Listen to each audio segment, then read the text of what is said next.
संपूर्ण विश्वाला सुख शांती मानवता तथा दुःखमुक्तीचा आर्य संदेश देणारे विश्व शांतीदूत महाकारुणिक तथागत भगवान सम्यक संबुद्ध यांना त्रिवार अभिवादन करतो।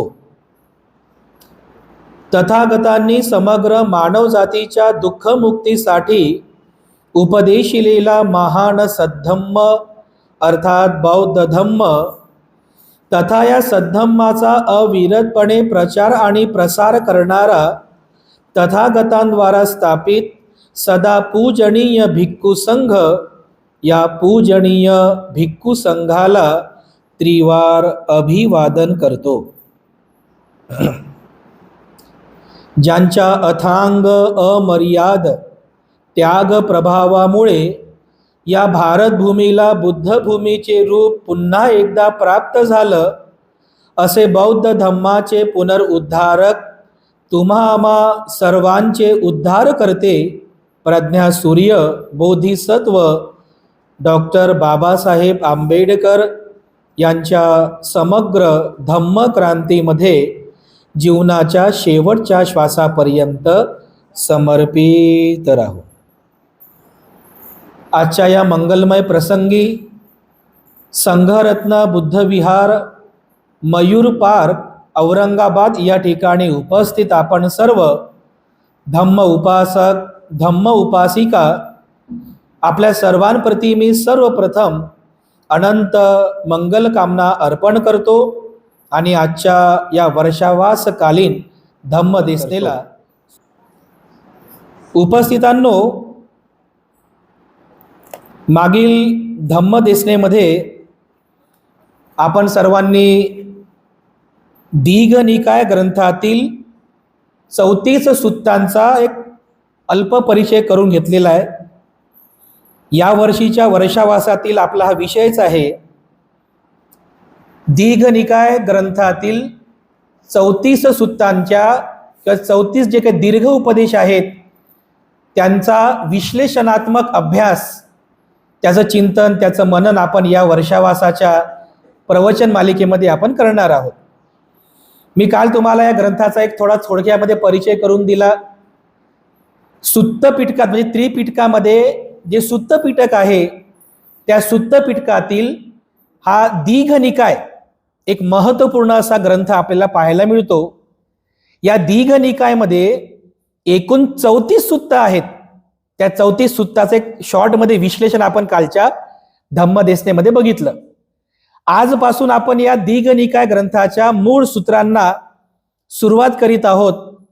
या दीघ निकायमध्ये असणाऱ्या 34 सुत्तांची सुरुवात, त्याला समजून घेणं, त्याचं चिंतन मनन करणं, त्याची सुरुवात आपण आजच्या धम्म देसनेपासून करीत आहोत। या दीघ निकाय ग्रंथातील जो पहिला सुत्त आहे ते आहे ब्रह्मजाल सुत्त। त्या सुत्ताचं नाव आहे ब्रह्मजाल सुत्त। मागच्या प्रवचन मालिकेमध्ये हे सुत्त मी तुम्हाला समजावून सांगितलेलं आहे, पण आता विषय आलेलाच आहे म्हणून पुन्हा एकदा रिव्हिजन होईल आपली की हे सुत्त किती महत्वाचं आहे, या सुत्तामध्ये काय भगवान बुद्धाने उपदेश केलेला आहे। या सुत्ताचं नाव आहे ब्रह्मजाल सुत्त। हे जे ब्रह्मजाल सुत्त आहे, आता ब्रह्म आणि जाल, ब्रह्म म्हटलं, ब्रह्म म्हणजे काय? ब्रह्म म्हणजे ब्रह्मदेवता नाही। आपल्याकडे ब्रह्मशब्द एकच आहे, ब्रह्म म्हटले तो ब्रह्मदेवता आठवतो। त्या ब्रह्मदेवतेचा आणि या ब्रह्मजाल शब्दातील ब्रह्म शब्दाचा काही संबंध नाही। इथे जो ब्रह्मजाल शब्दामध्ये ब्रह्म शब्द वापरलेला आहे, या ब्रह्म शब्दाचा अर्थ होतो तत्व, विचार, तत्व किंवा विचार। काय अर्थ होतो? ब्रह्म या शब्दाचा अर्थ या ब्रह्मजाल सुत्तामध्ये होतो ब्रह्म म्हणजे तत्व किंवा विचार, विचारसरणी। आणि जाळ, ब्रह्म जाळ, जाल, जाळ म्हणजे जसं मासे पकडणारा, मासे पकडण्यासाठी तो जाळ वापरतो ना, जाळ नदीमध्ये जाळ टाकतो आहे ना, जाळ नदीमध्ये जो जाळ टाकतो तलावामध्ये, त्या जाळामध्ये ते मासे अडकतात, बरोबर आहे, अडकतात आणि मग तो बाहेर काढतो आणि त्या अडकलेल्या मासांना पकडतो आणि मग त्याचा ते काय करते ते करतो. बरोबर आहे, तो जाळ. तर जसं ज्याप्रमाणे त्या मासेमारीच्या जाळामध्ये ते मासे फसतात, अडकतात, शेवटी त्यांना आपला जीव गमवावा लागतो, तसं भगवान बुद्धांच्या काळामध्ये असे काही विविध तत्व होते, तत्व सांगणारे, विचारसरणी सांगणारे, की ज्या तत्वांच्या जाळांमध्ये एका तरफडणाऱ्या माशांप्रमाणे त्या तत्वांच्या जाळामध्ये त्या काळातले लोक अडकले होते.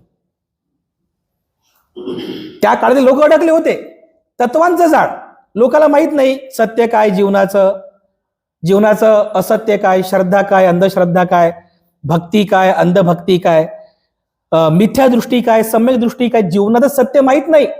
पण कोणीतरी सांगितलं की जीवनाचं हे सत्य आहे, लगेच त्याच्यावरती विश्वास ठेवायचा. आधी लोक विश्वास ठेवतात ना, म्हणजे त्याची शहनिशा करत नाहीत की खरंच हा टीव्हीवर जो दिसतोय महाराज, तो जे सांगत आहे ते खरंच आहे की नाही, लोक त्याचा शहनिशा करत नाहीत. एखाद्यानं जर टीव्हीवर येऊन तुम्हाला असं सांगितलं प्रवचनामध्ये की तुमच्या जीवनात 7.5 लागलेली आहे, तुमच्या घरावर कोणीतरी छूछू मंत्र केलेलं आहे, तुमच्या घरामध्ये शनीचा प्रकोप आहे, लोक लगेच घाबरतात. बरं, त्याची शहनिशा करत नाहीत. म्हणजे लोक या ब्रह्मजाळामध्ये कसे फसतात बघा. आजही लोक फसलेले आहेत बघा इकडे तिकडे. एक आपण लोक वाचलेले आहोत. बाबासाहेबांचे उपकार आहेत आणि भगवान बुद्धांचं अनंत आपल्यावरती उपकार आहेत की एवढं महान तत्वज्ञान सांगितलं, विज्ञान तत्वज्ञान सांगितलं. नाहीतर अनेक लोक आहेत की जे या अंधश्रद्धेच्या, अंधभक्तीच्या, अज्ञानाच्या, अविद्येच्या तत्वांमध्ये फसलेले आहेत, अडकलेले आहेत, तडफडत आहेत, जीवनाचं सत्य माहीत नाही आहे. तर भगवान बुद्धांच्या काळामध्ये सुद्धा अशा मिथ्या दृष्टींचे तत्व सांगणारे असे जवळपास 62 संप्रदाय होते. किती? 62 संप्रदाय होते. एक नाही, दोन नाही, 10 नाही, 62 संप्रदाय. अशा 62 संप्रदायांचा उहापोह या ब्रह्मजाल सूत्रामध्ये भगवान बुद्धांनी केलेला आहे.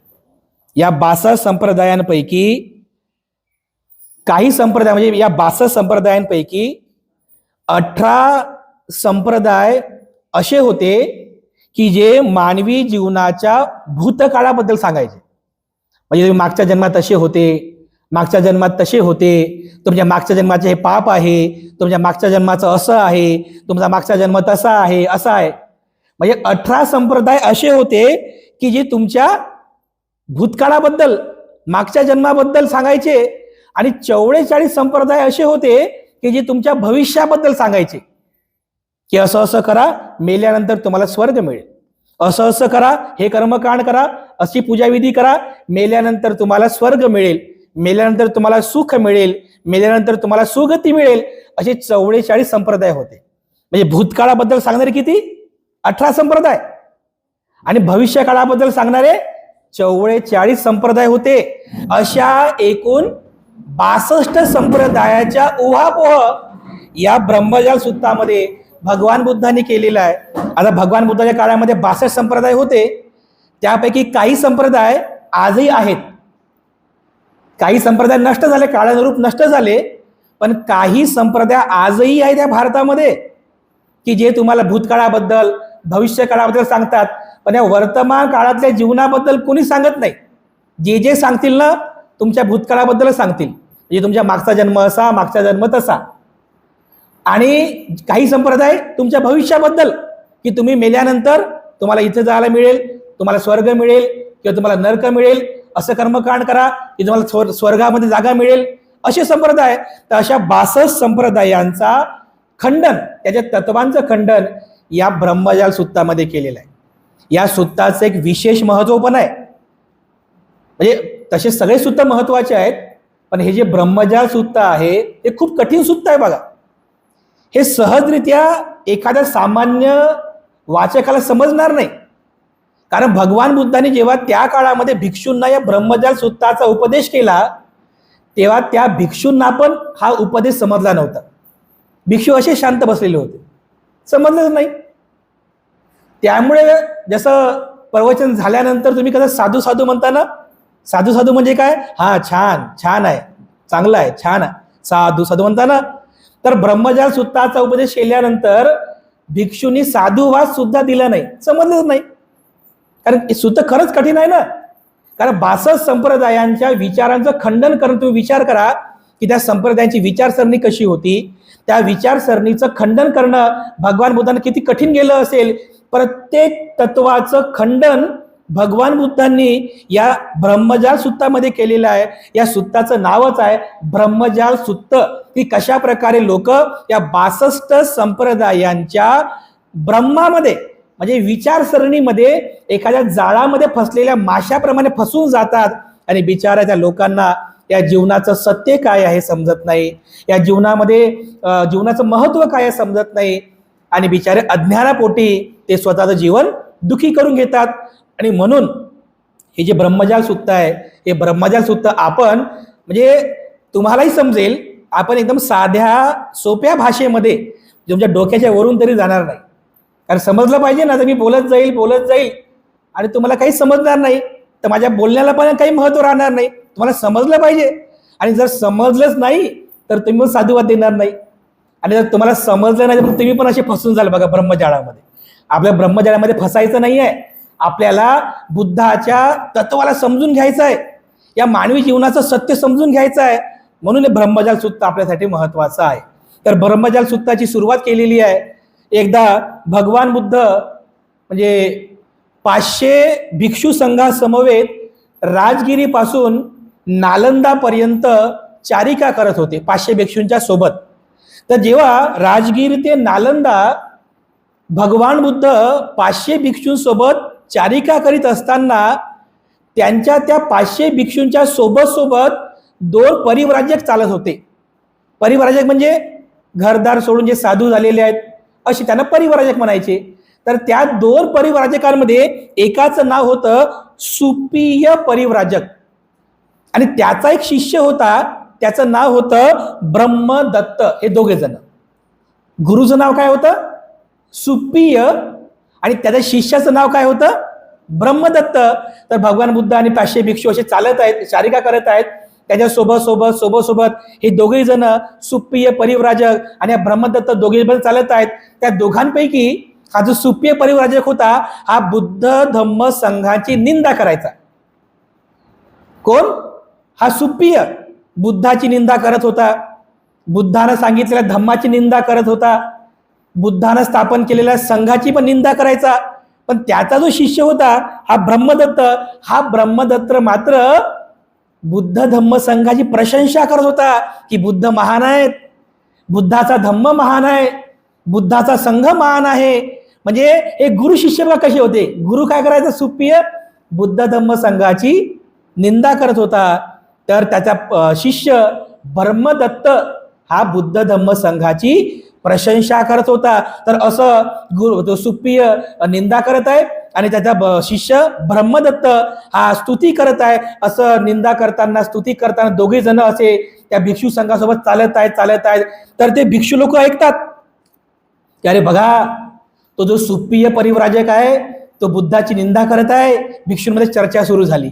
अरे तो बघा सुप्रिय, तो बुद्धाची निंदा करत आहे, धम्माची निंदा करत आहे, संघाची पण निंदा करत आहे. पण त्याच्या उलट त्याचा जो शिष्य आहे ब्रह्मदत्त तो बुद्धाची स्तुती करत आहे, धम्माची स्तुती करत आहे, संघाची स्तुती करत आहे. असं भिक्षूंमध्ये चर्चा होत आहे आणि असं चारिका करत राजगीर ते नालंदाच्या दरम्यान एक अंबलठिका वनामध्ये म्हणजे सायंकाळ झाली आणि ते सगळे 500 भिक्षू आणि भगवान बुद्ध एका अंबलठिका वनामध्ये रात्रीचा आराम करण्यासाठी थांबले. रात्रभर चर्चा सुरू होती. तेव्हा भगवान बुद्धाने बघितलं तर भिक्षू अशी चर्चा करायचे, अरे भगवान बुद्ध तर हे सर्वज्ञाता असतात, भगवान बुद्धांना दुसऱ्याच्या मनामध्ये काय सुरू आहे हे सुद्धा भगवान बुद्ध जाणतात. मग काय भगवान बुद्धांनी त्या सुप्रिय परिव्राजकाचे शब्द ऐकले नाही का? त्या भगवान बुद्धांनी त्या ब्रह्मदत्ताचे शब्द ऐकले नाहीत का? अशी चर्चा त्या भिक्षूंमध्ये करत होते. रात्र गेली बघा आणि ब्रह्ममुहूर्त उगवला. ब्रह्ममुहूर्त म्हणजे सकाळी 4 ते 5चा जो मुहूर्त आहे त्याला ब्रह्ममुहूर्त म्हणतात. योगासन करतात लोक, योगा, त्या योगासनामध्ये शब्द ब्रह्ममुहूर्त. सकाळ झाली आणि सकाळ झाल्यानंतर मग भगवान बुद्ध त्या भिक्षू संघामध्ये गेले, तर भिक्षू संघ असं चर्चा करत होते. अचानक भगवान बुद्ध आल्याबरोबर ते सगळेजण शांत झाले. भगवान बुद्ध म्हणतात, अरे भिक्षूंनो, तुमच्यामध्ये काय चर्चा सुरू आहे? मी आल्याबरोबर चर्चा एकदम तुम्ही शांत झाले, तुमच्यातली चर्चा एकदम थांबली, तुमच्यामध्ये काय चर्चा सुरू आहे? तेव्हा ते भिक्षू भगवान बुद्धांना म्हणतात की भगवान, आपल्या काल येत असताना आपल्या सोबत सुप्रिय परिव्राजक आणि त्याचा शिष्य ब्रह्मदत्त हे आपल्या सोबत येत असताना तो जो सुप्रिय परिव्राजक होता भगवान, तो बुद्धाची निंदा करत होता भगवान. तो सुप्रिय बुद्धाची निंदा करत होता भगवान. तो सुप्रिय भगवंतांनी उपदेशिलेल्या धम्माची निंदा करत होता भगवान. भगवान, तो सुप्रिय भगवान बुद्धांनी स्थापन केलेल्या संघाची सुद्धा निंदा करत होता भगवान. भगवान, या उलट त्या सुप्रियाचा जो शिष्य होता ब्रह्मदत्त भगवान, तो ब्रह्मदत्त बुद्धाची प्रशंसा करत होता भगवान. तो ब्रह्मदत्त भगवान बुद्धांनी स्थापन केलेल्या धम्माची प्रशंसा करत होता भगवान. भगवान, तो ब्रह्मदत्त भगवान बुद्धांनी स्थापन केलेल्या संघाची प्रशंसा करत होता भगवान. आणि हीच आमची चर्चा सुरू आहे. तेव्हा भगवान बुद्ध त्या सर्वांचं ऐकून घेतात आणि त्यांना सांगतात की भिक्षूंनो, फार महत्वाचं आहे बघा, भगवान बुद्ध त्या भिक्षूंना उपदेशून सांगतात की भिक्षूंनो, जर कधी कुणी जर बुद्ध धम्म संघाची निंदा केली तर तुम्ही त्याचा राग करू नका. काय म्हणतात भगवान बुद्ध, हे तुमच्यासाठी सुद्धा महत्वाचं आहे. जर तुमच्या समक्ष जर कोणी भगवान बुद्ध धम्म आणि संघाची निंदा केली तर त्याचा तुम्ही राग करू नका, त्याचा द्वेष करू नका. किंवा जर कोणी बुद्ध धम्म संघाची प्रशंसा केली, स्तुती केली, तरी भारावून जाऊ नका, तरी असं त्याच्यामध्ये वाहत जाऊ नका, भारावून जाऊ नका. म्हणजे बुद्ध काय म्हणतात, जर बुद्ध धम्म संघाची कोणी जर निंदा जर करत असेल ना, तर त्याचा राग करू नका, त्याचा द्वेष करू नका. किंवा जर कोणी भरभरून प्रशंसा जरी करत असेल तरी त्याच्यामध्ये भारावून जाऊ नका, अति आनंदित होऊ नका. भगवान बुद्ध त्या भिक्षूंना समजावून सांगतात की तुम्ही त्याची निंदा करू नका किंवा तुम्ही त्याच्यामध्ये भारावून जाऊ नका.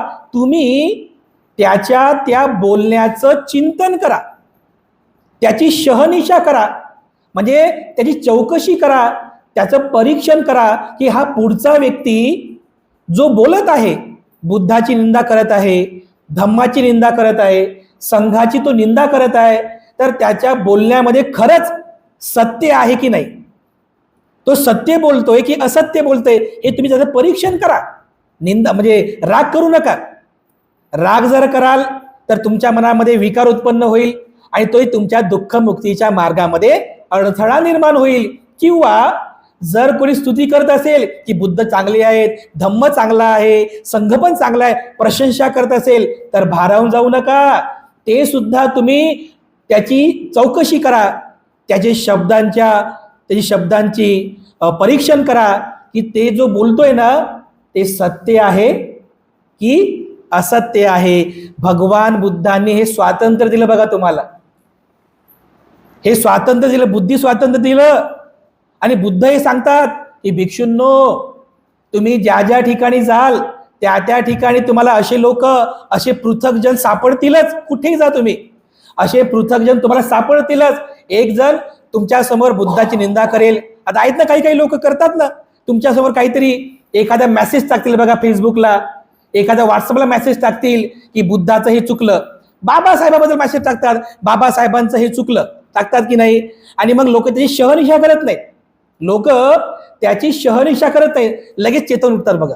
बाबासाहेबाबद्दल बोलला का तू, असा बाबासाहेबाबद्दल बोलला का, घे मग त्याला पकड, त्याला मग मार, त्याला पोलीस स्टेशनला घेऊन जा, त्याला चांगला ठोकून काढ. होतात ना असं, लोक शहनिशा करत नाहीत. एखादा व्यक्ती अज्ञानापोटी, व्यक्ती म्हणजे पृथकजन, ज्याला बुद्धाबद्दल ज्ञान नाही आहे, ज्याला बाबासाहेबाबद्दल ज्ञान नाही आहे, केवळ द्वेषापोटी म्हणा, दुर्भावनेपोटी, ईर्ष्या भावनेपोटी तो जर व्यक्ती बुद्धाची निंदा करत असेल, धम्माची निंदा करत असेल, संघाची निंदा करत असेल, तर तुम्ही त्याचा राग करू नका, असं बुद्ध सांगतात. त्याचा राग करू नका, त्याची शहानिशा करा.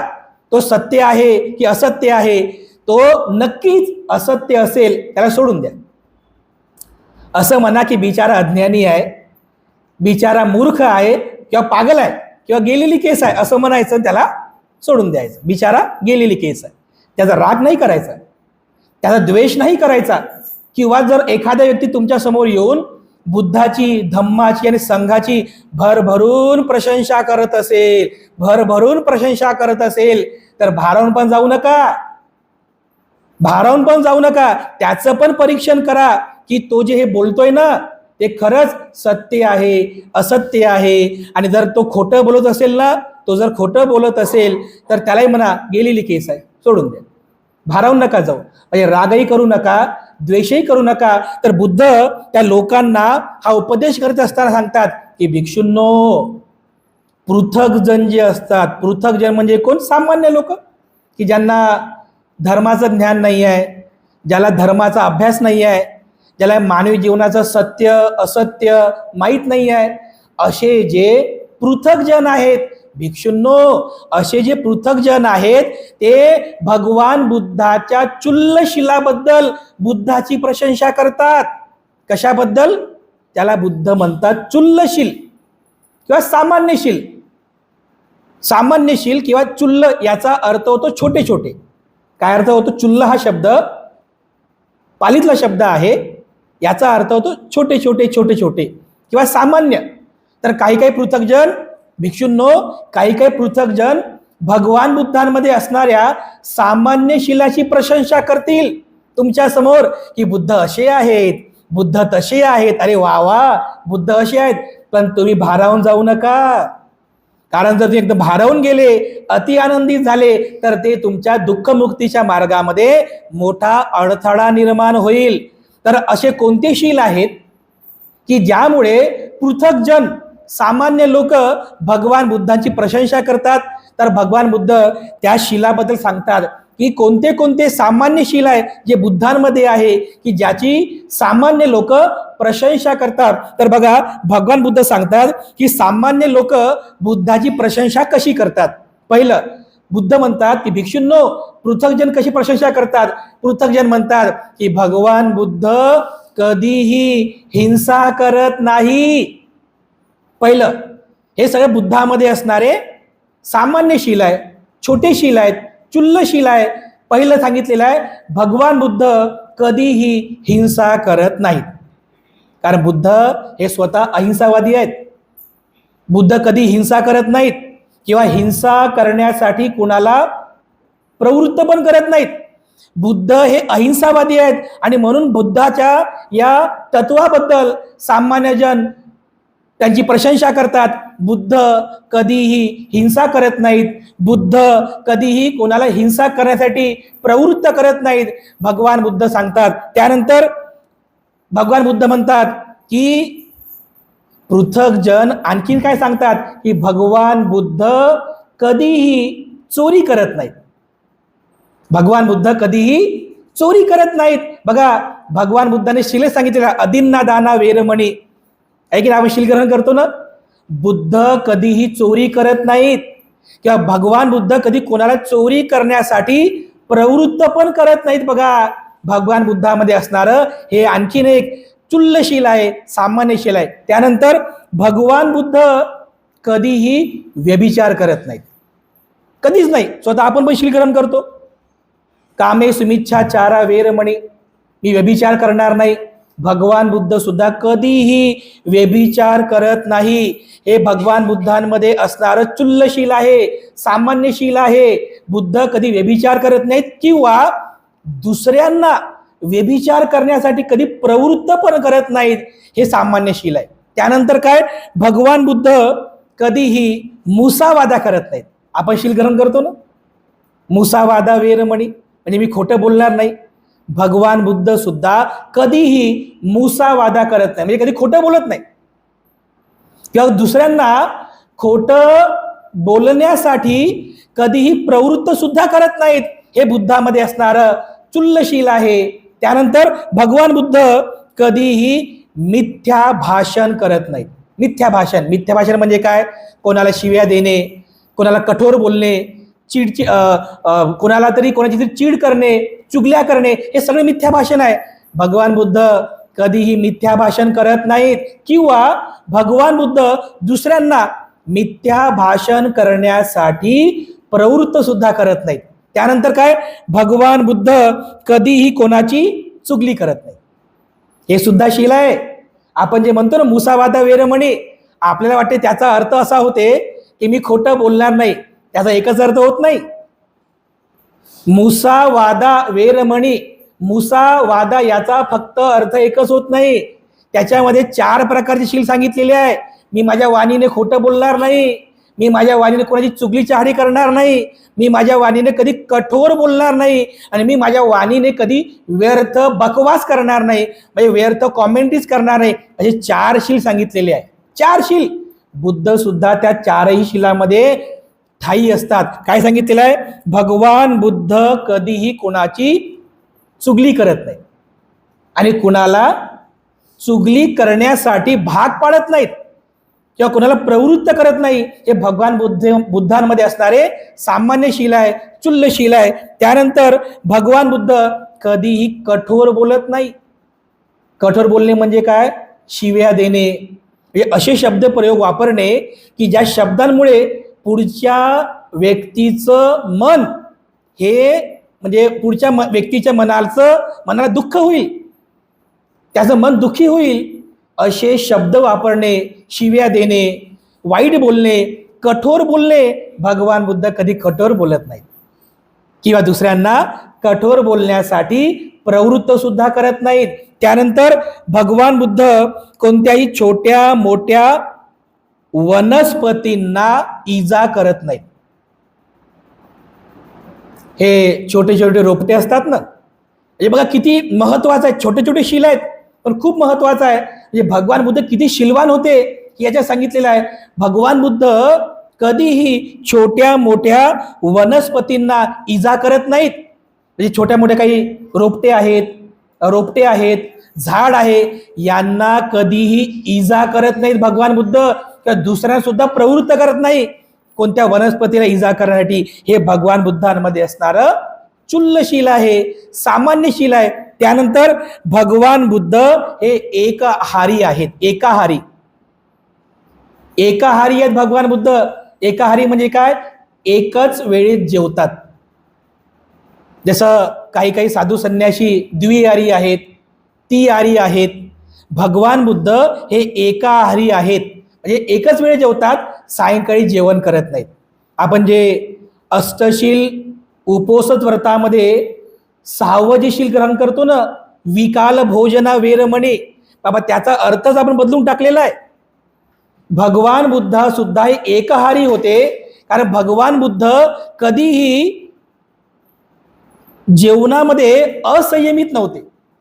म्हणजे त्या शिलामागचा उद्देश हा आहे की जेवण करीत असताना तुम्ही जेवणामध्ये संयम बाळगला पाहिजे. म्हणजे तुम्हाला किती आवश्यक आहे, किती मी खाल्लं पाहिजे, हे तुम्हाला स्वतःला समजलं पाहिजे. भगवान बुद्ध एकाहारी होते, याचा अर्थ भगवान बुद्धांचं जेवणावरती संयम होता.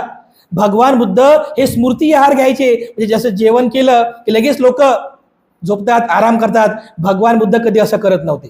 भगवान बुद्ध हे एकाहारी होते. एक वेळ जेवण करायचे आणि सायंकाळी जेवण ते व्यर्थ करायचे. कारण बुद्ध हे सायंकाळी जेवण करत नाहीत, कारण त्या काळामध्ये साधू संन्यासी कोणी द्विहारी असायचे, सकाळी पण जेवायचे, संध्याकाळी पण जेवायचे.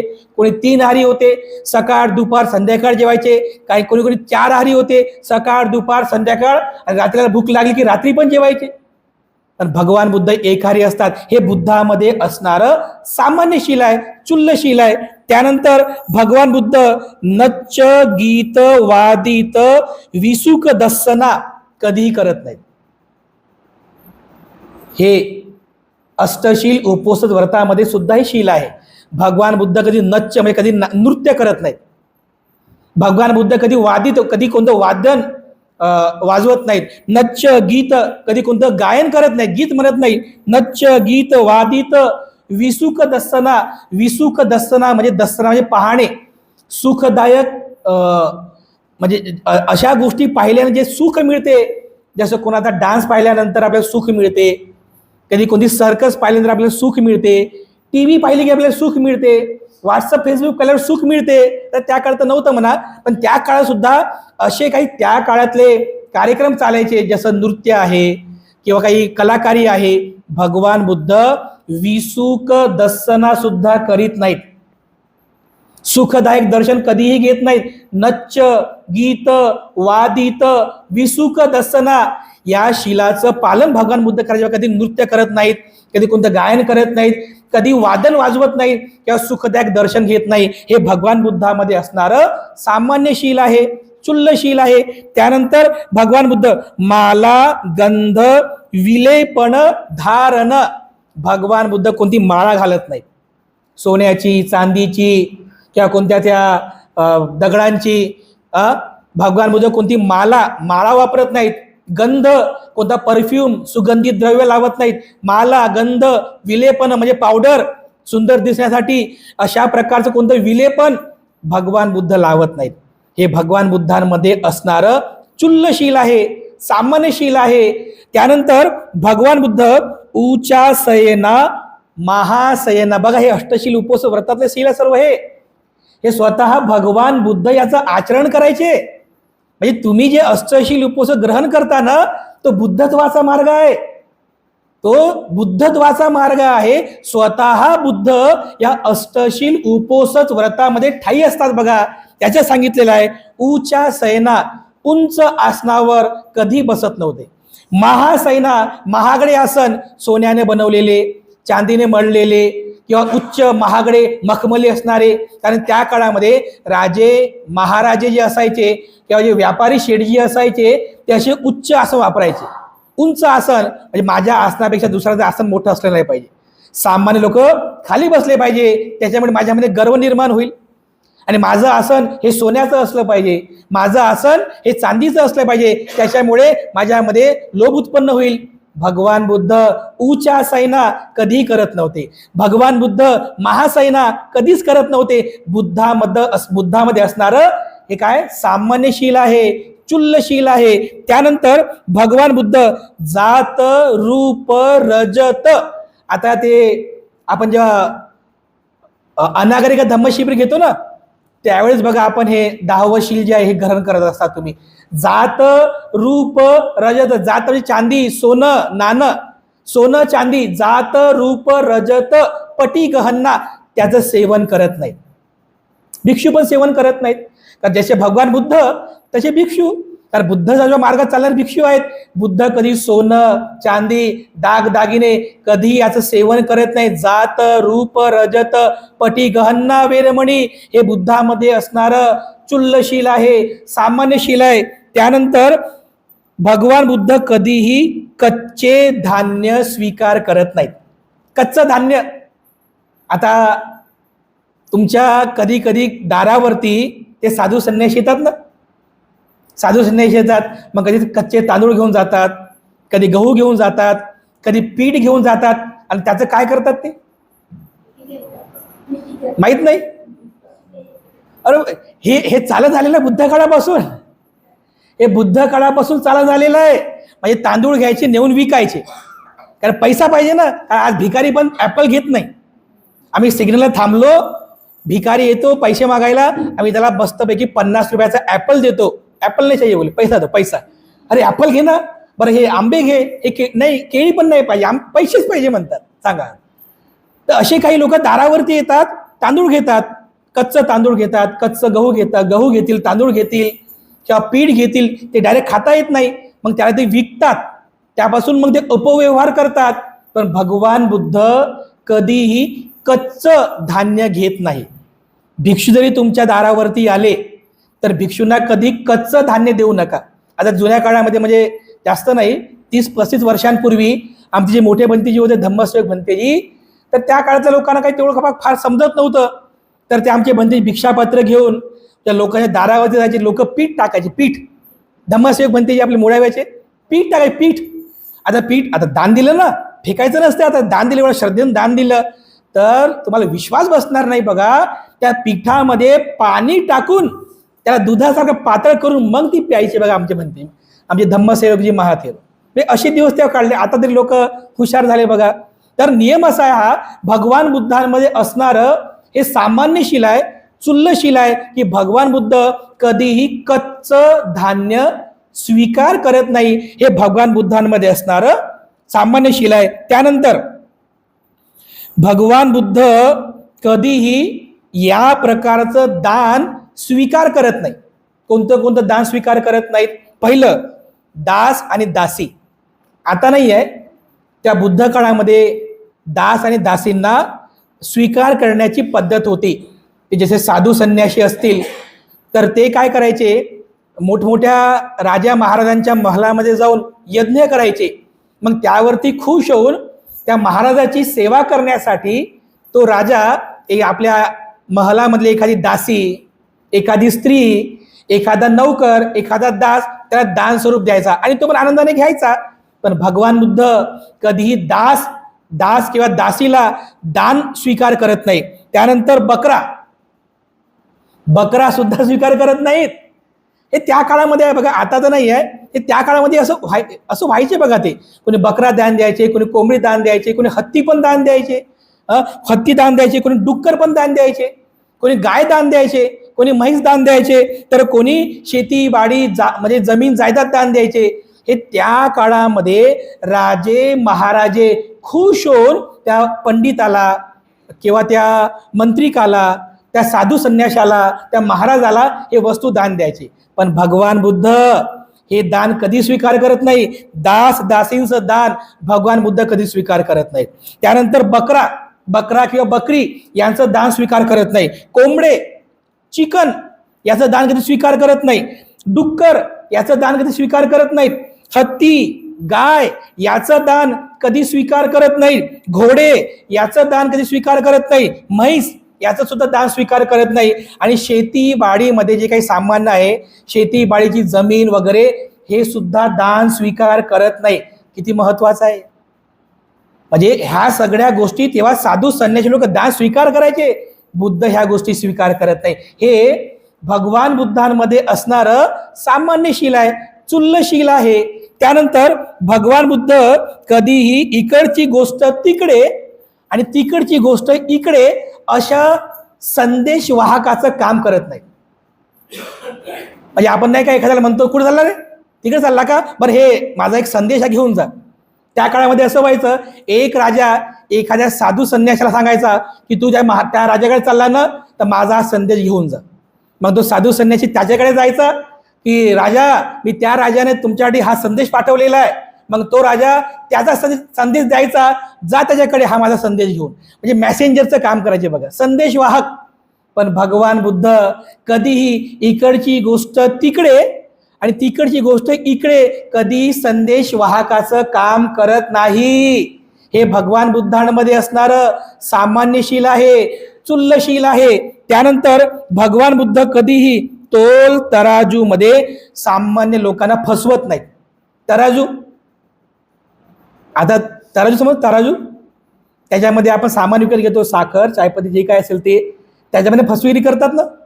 त्या काळामध्ये फसवेगिरी व्हायची, कारण व्यापारी लोक असे कोणी सामान्य लोक आले की मग 1 किलो साखर घ्यायची 800 ग्रामच पडते, 200 ग्राम इकडे. आजही होते ना, त्या काळात पण व्हायचं बघा. पण भगवान बुद्ध कधी हे सुद्धा करत नाहीत. भगवान बुद्ध कधीही तोल तराजूचा वापर करून सामान्य लोकाला फसवत नाही. हे भगवान बुद्धांमध्ये असणारं चुल्लशील आहे, सामान्यशील आहे. त्यानंतर भगवान बुद्ध कधीही दलाली करत नाहीत, म्हणजे पैशाचा अपव्यवहार करत नाहीत. भगवान बुद्ध कधीही सावकारी करत नाहीत. सावकारी, व्याजानं पैसे देणं, भगवान बुद्ध कधी सावकारी करत नाहीत. भगवान बुद्ध कधी व्याजदारी करत नाहीत. भगवान बुद्ध कधीही खोटे सोन्या चांदीच्या नाण्यांचा व्यवहार करत नाही. हे भगवान बुद्धांमध्ये असणारं सामान्यशील आहे, चुल्लशील आहे. त्यानंतर भगवान बुद्ध कधी कोणाचा अर्ध खून करत नाही, हाफ मर्डर. बुद्ध कधी हत्या करत नाहीत बघा, कारण भगवान बुद्ध हे अहिंसावादी आहेत. स्वतः बुद्ध शील सांगतात, पानाती पाता वेरमणी. बुद्ध कधीही अर्ध खून करत नाहीत, पूर्ण खून करत नाहीत, कोणाला मारत नाहीत. मारणे म्हणजे जीविनीशी मारणे, कोणा जीविनीशी मारत नाहीत, कुठे डकेती करत नाहीत. भगवान बुद्ध कधी कोणाला लुटत नाहीत. भगवान बुद्धांमध्ये असणारे हे सामान्यशील आहे, त्याला चुल्लशील म्हटलेलं आहे. तर भगवान बुद्ध हे सगळं सांगितल्यानंतर त्या भिक्षूंना म्हणतात की भिक्षूंनो, जे पृथक जन आहेत ते पृथक जन अशा प्रकारे भगवान बुद्धांमध्ये असणारे हे जे सामान्यशील आहे, चुल्लशील आहे, याची प्रशंसा करतात. पण तुम्ही भारावून जायचं नाही. काय म्हणतात बुद्ध? तुम्ही भारावून जायचं नाही. जर तुम्ही भारावून गेले, अति आनंदी झाले, तर ते तुमच्या दुःख मुक्तीच्या मार्गामध्ये अडथळा निर्माण होईल. म्हणून भिक्षूंनो, जर कोणी भगवान बुद्धांच्या या चुल्लशिलाबद्दल स्तुती करत असेल तर भारावून जाऊ नका. तुम्ही जर भारावून गेले, तुम्ही जर अति आनंदी झाले, तुमच्यात लोभ उत्पन्न झाला, अहंकार उत्पन्न झाला, गर्व उत्पन्न झाला, तर ते तुमच्या दुःखमुक्तीच्या मार्गामध्ये अडथळा निर्माण होईल.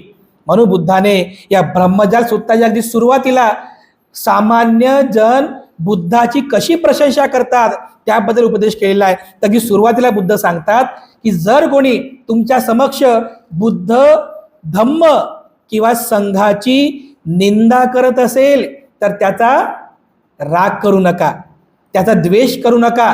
किंवा जर कोणी बुद्ध, धम्म, संघाची स्तुती करत असेल, प्रशंसा करत असेल तर भारावून पण जाऊ नका. काय करायचं? तुम्ही त्याची शहनिशा करायची.